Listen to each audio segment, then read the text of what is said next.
It started with a ball. Not some fancy, brand-name football, just a half-deflated one he'd found in a neighbor's trash. He was 6 years old when he first kicked it across the cracked pavement outside their tiny apartment. That was the first time he felt it, that spark, that rush, that unexplainable need to keep chasing after it. His name was Daniel Cortez, and from the moment he touched a football, he knew. He didn't just want to play, he had to. It wasn't a childhood phase. It wasn't just a fun game. It was his future. But to his father, football was nothing more than a pointless distraction. Colonel Hector Cortez was a man of strict discipline. A former soldier with a chest full of medals and a voice that could make grown men tremble, he believed in one thing: order. His life had been built on rules, on routines, on sacrifices. And in his eyes, Daniel was wasting his time chasing something that could never feed him, never give him stability. "You think running after a ball is a career," his father would sneer every time he saw Daniel practicing in the backyard. "Football is for fools. You want to be a clown in a stadium while real men build something with their hands?" Daniel would clench his fists but never talk back. Not yet. Not when he was still a kid with no way out.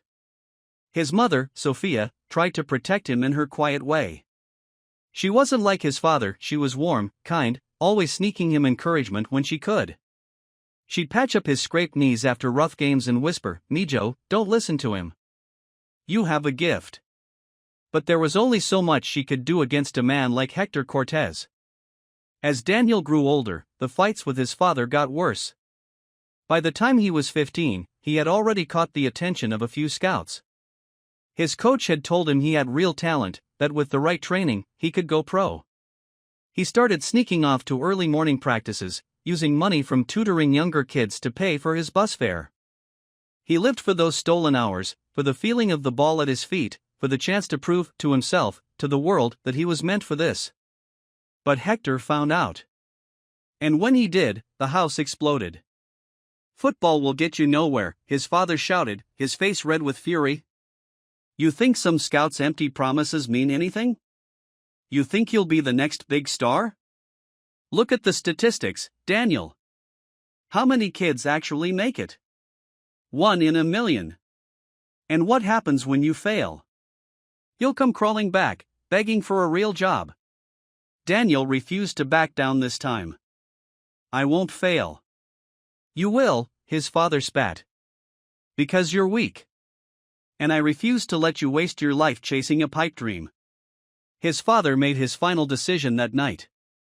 The next morning, Daniel woke up to find his bags packed and sitting by the door.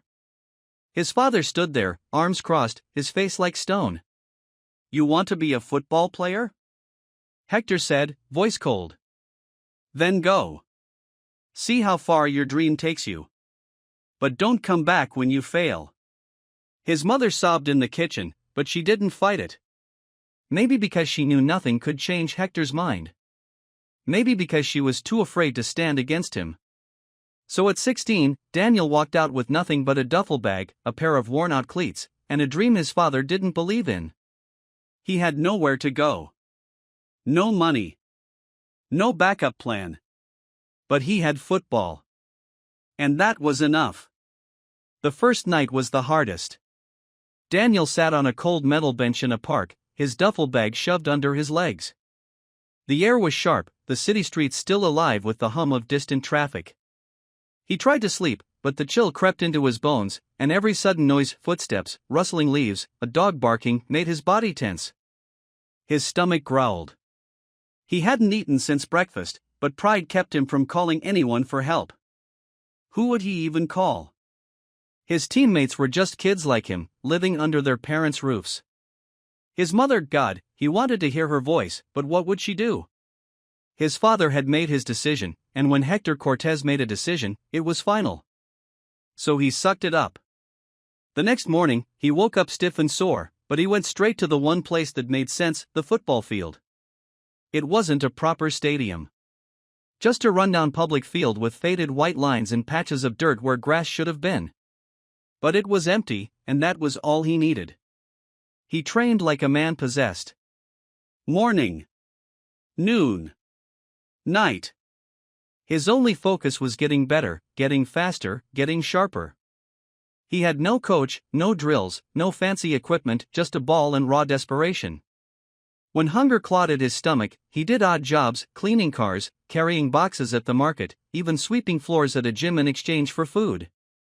The people who hired him never asked too many questions, and he never gave too many answers. He just worked.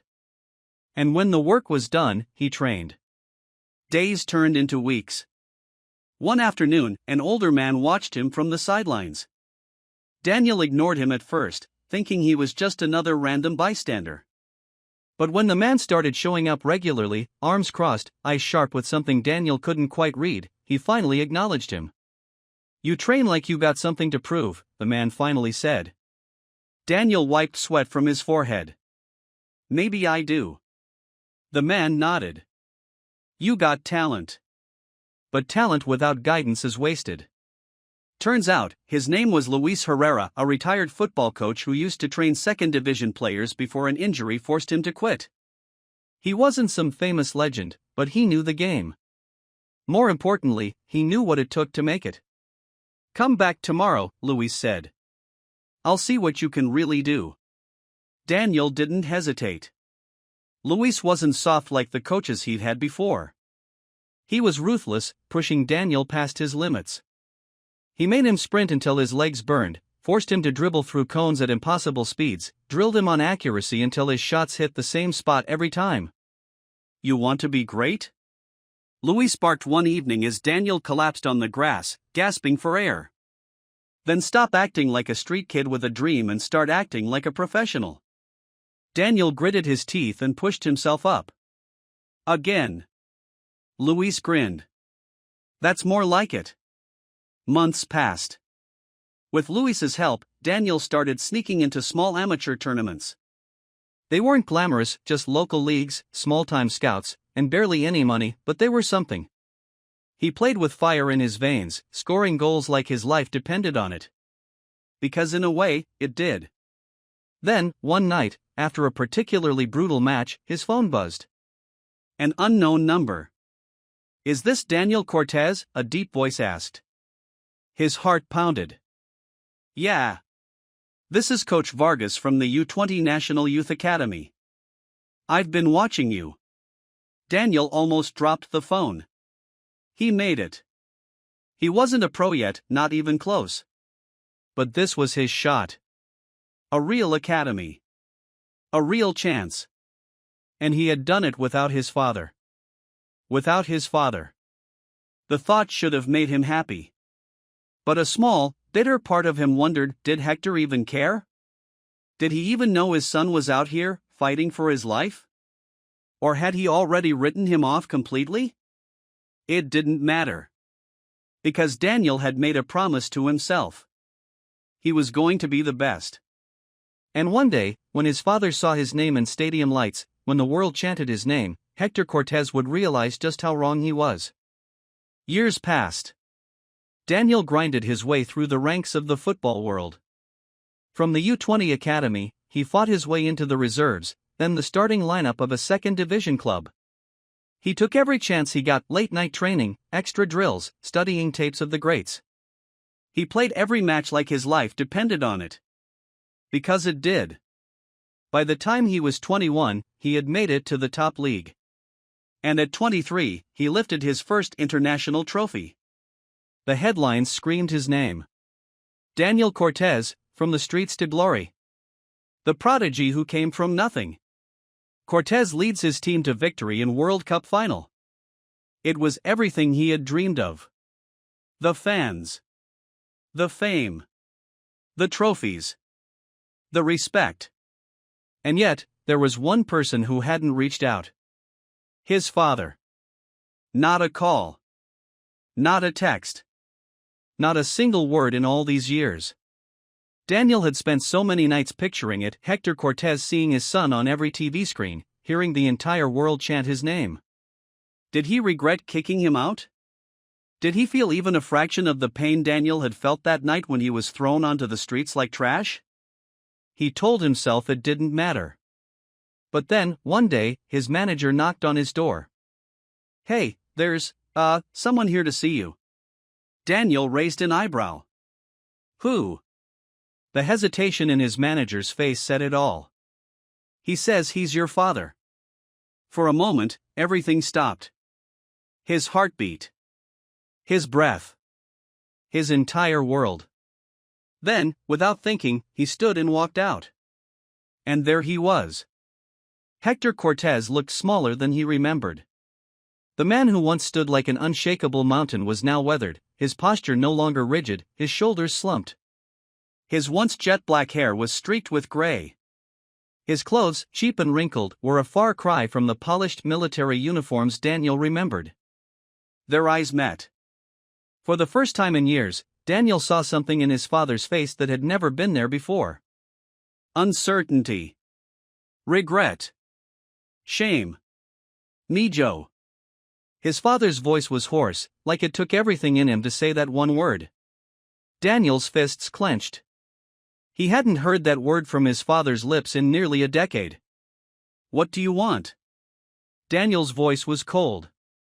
He didn't even realize how much venom laced his words until he saw his father flinch. Hector took a breath. I saw you on TV. I saw everything. Daniel crossed his arms, waiting. His father hesitated. I made mistakes. Daniel let out a bitter laugh. Mistakes? Hector looked down.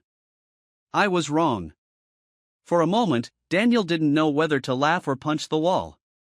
After all these years, after all the nights he spent starving, sleeping on benches, breaking his body just to survive, now his father wanted to admit he was wrong?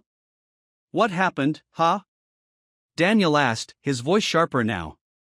Why are you really here? Things not going so well for you? Silence. And that told Daniel everything. His father wasn't here out of love. He wasn't here because he wanted to make amends. He was here because he needed something.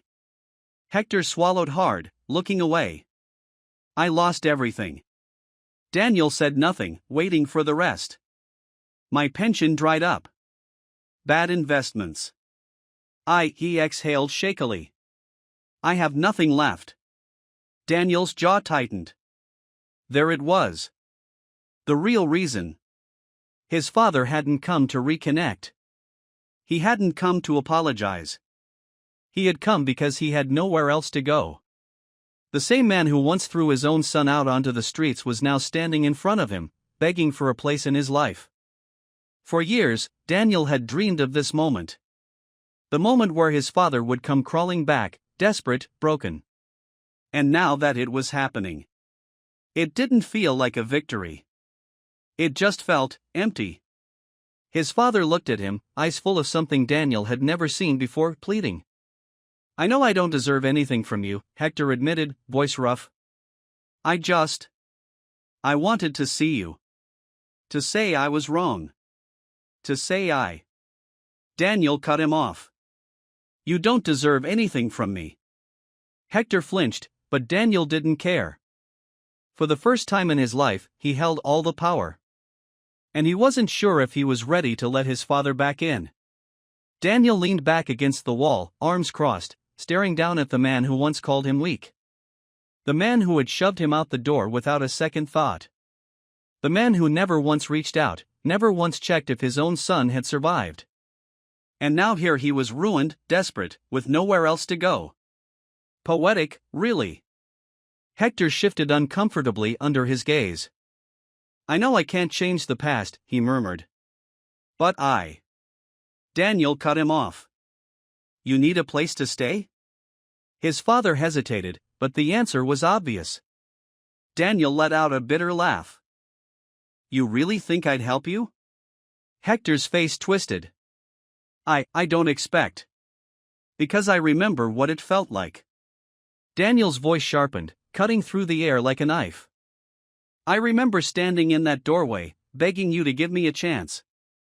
I remember hearing my own father tell me I had no future. Hector looked away. I was wrong. Oh, now you see that? Daniel's laugh was hollow.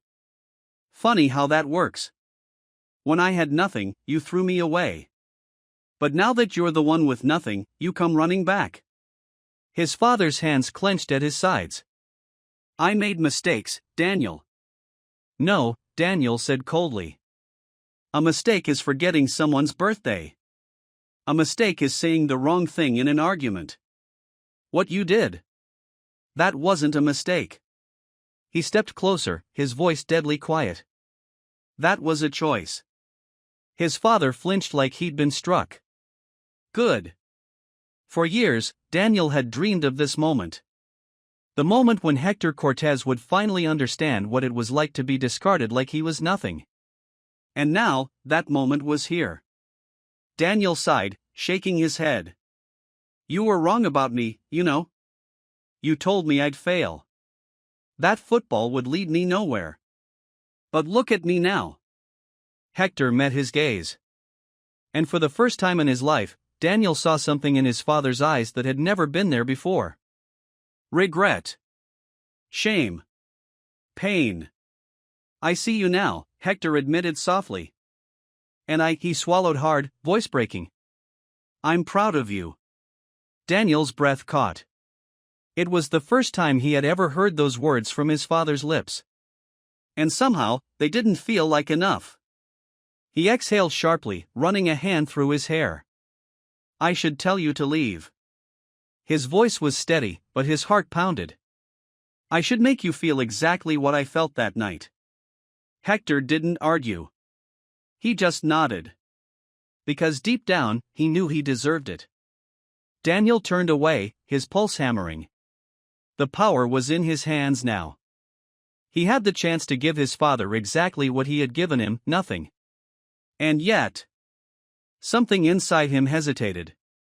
Because as much as he wanted to punish his father, there was one thing he knew better than anyone else. He knew what it was like to be abandoned. To have nowhere to go. To have no one left. His father had made his choice all those years ago. Now, Daniel had to make his. Daniel stood there, staring at the man who had once thrown him away like he was nothing. The world knew him as a champion now. A legend. A story of resilience. But deep down, he was still that 16-year-old kid standing in a doorway, hearing his father's voice tell him he had no future. He had dreamed of this moment, of watching his father suffer the way he had suffered. He had imagined slamming the door in his face, walking away without a second thought, proving to Hector Cortez that he had never needed him. But now, standing here, he felt nothing. No satisfaction. No joy. Just an emptiness that no amount of trophies could fill. His father shifted awkwardly, glancing down at the floor. I won't blame you if you turn me away, he muttered. I wouldn't forgive me either. Daniel clenched his jaw. He hated this. Hated that his father was acting like a broken man now, when for years he had been unshakable, untouchable.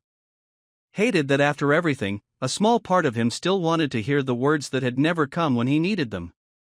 Hated that despite all the pain, he still craved his father's approval. Daniel inhaled deeply, forcing himself to meet his father's gaze. What do you want from me? He asked. Hector hesitated, then sighed. Nothing, he admitted. I just wanted to see you. To tell you I was wrong. His voice dropped lower. To say I'm sorry. Daniel studied him carefully.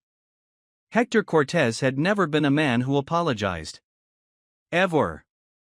Hearing those words should have meant something.